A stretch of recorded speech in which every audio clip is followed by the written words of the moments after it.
I bet with Interbet only. They're a fantastic site. I've never had any issues with them. They are very professional. There's never a problem. You deposit money, 2 seconds later it's in your account. You withdraw, which I do very occasionally, and I believe it's also 2 seconds it's in your account.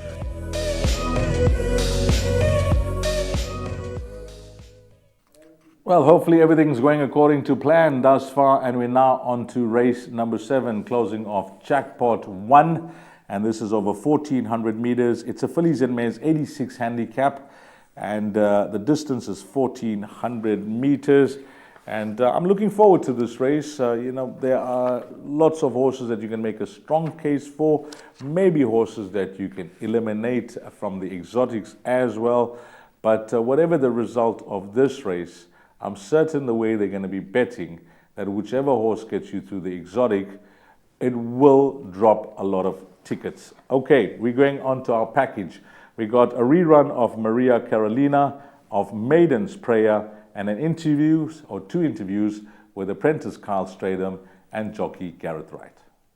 Towards the inside, Riverdoon looking to put it together. Maria Carolina clear by a length. Now they start to line up. Riverdoon, Purple and Kanyesi and Fire Fairy. Maria Carolina still has this length to spare though. And it's Maria Carolina, Fire Fairy. Riverdoon's getting going late on. Maria Carolina, the keys in the door, and she'll turn it again. Back-to-back victories.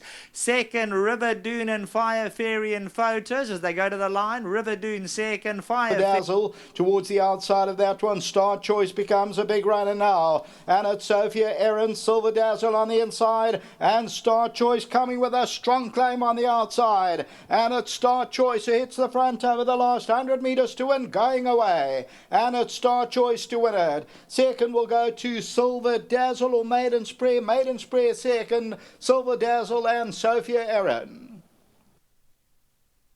Yeah, she's coming for a good third last time out. She's dropping down in trip a bit. Her work has been good, so hopefully she can. I think she's a big runner. It's a tough field though, but she's in with a big chance. Yeah, Chanty Lane's a filly I actually rode her first few starts, and I thought she was quite a nice filly. I think the 1400 is probably a better trip for her, and tough draw, but I think she'll be finishing well.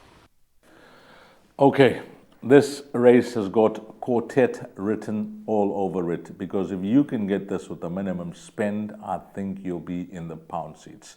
1400, C division class. The field is up. Intuitive, horse number 1. 2, Lady Legend. 3, Maria Carolina. 4, Aisling. 5, Another Love. 6, Purple Persuasion. 7, Maiden's Prayer. 8, Electric Surge. 9, Cupid. 10, Shanty Lane. And 11, which will come up on slide number 2, All Aglow, having her first start for trainer Peter Muscat.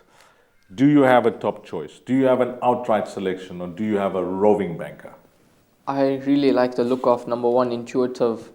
Dean Caname and Keegan DeMillo, they're starting to fire once again in KZN. Nicely drawn for a change. The last time she had a 1 draw was down the lane at Gosford when she won a maiden, beating Ruby Sky by under 5 lengths. Interestingly enough, she tries the 1400 for the first time. They put her over 1200 and then they put her over 1600. So she hasn't tried the trip that's in between both distances.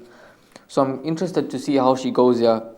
She's on a mark of 79, and the last time she was on a mark of 79, she ran a cracking second to Dubawi Princess. Even though she was 1 kilo better off at the gravel circuit on the turf, she did run on nicely at the business end. I see quite a few front runners in this race, so from a 1 draw, I'm expecting Keegan DeMello to jump out, get her into a good position. Hopefully she's sitting 5th against the rail and turning for home.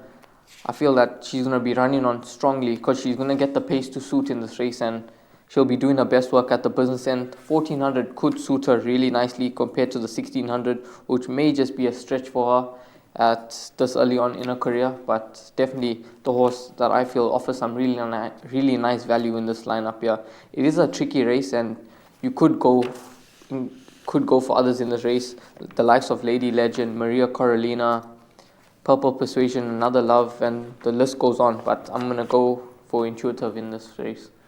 Well, that's it. Ryan likes number 1, Intuitive. Now, for my top choice, well, that horse should be around I estimate around 7-8 to 1 in the betting Intuitive. And I'm going for a horse that I think will be in double figures called Purple Persuasion. Riley's made his case with Intuitive. I'm just going to come back to Purple Persuasion. I liked her 5 starts back. She won a very good race with Richard Fourie. And I've watched the way the stable have placed her since then. B Division class on the poly track and at Scottsville the last 3 starts. Now back to her favorite course. She's won over the distance twice. She's won over the course and distance. And I look at her last 2 runs and I just have a look at the weight turnarounds as well. The last start, she's 2.5 kgs better off with Lady Legend. She'll be at a bigger price than Lady Legend. That I'm guaranteed. And also, what's it now? I think 1.5 kgs better off with Another Love as well. So the weight turnaround will certainly be in her favor. And while she doesn't give you all the confidence in the world when you have a look at her first glance in black and white, I'm expecting her to run a massive race and she could prove the value as well. So you've got 2 nice roughies to include in all bets there. One, Intuitive, will have the run of the race, and Ryle hoping that 1400 meters could do the trick, and I think he could be spot on with the distance. Purple Persuasion going to be my selection. Give me your top 4, Ryle. I'm going to go 6, 4 Aisling, who I think ran an absolute blinder in the Model Man's mile last time out. We know that Humdinger came through and was touch unlucky the other day. The only 2 fillies that took on the boys in that Model Man Stakes. So Aisling is going to be my second choice, Intuitive my third choice, and then I'm going with All Aglow as my 4th choice. So to wrap it up, I'm going to go 6, 4, 1 and 11. Your top 4? I'm going to go 1 Intuitive, 2 Lady Legend. She's a known front runner, but she's a game filly and she'll be staying on at the business end. Another Love. Anton Marcus is 1 from 1 on her. She does have to carry 60.5, but she's a big filly and there's no doubt she'll be able to carry the weight. 2 runs back, she beat Quick Step Lady with 62 on her back, so the weight is not an issue. Favorite distance, 4 wins from 9 starts, she'll be there. And then for the 4th position, I'd include the likes of Shanty Lane. I think that this horse has come down nicely in the ratings, is on a mark of 76. Does have a draw to overcome, but with the pace being on in this race, she'll be doing her best work at the finish. Common denominator after those top 4 selections from both Ryle and myself, I've jotted it down, is horse number 1, Intuitive.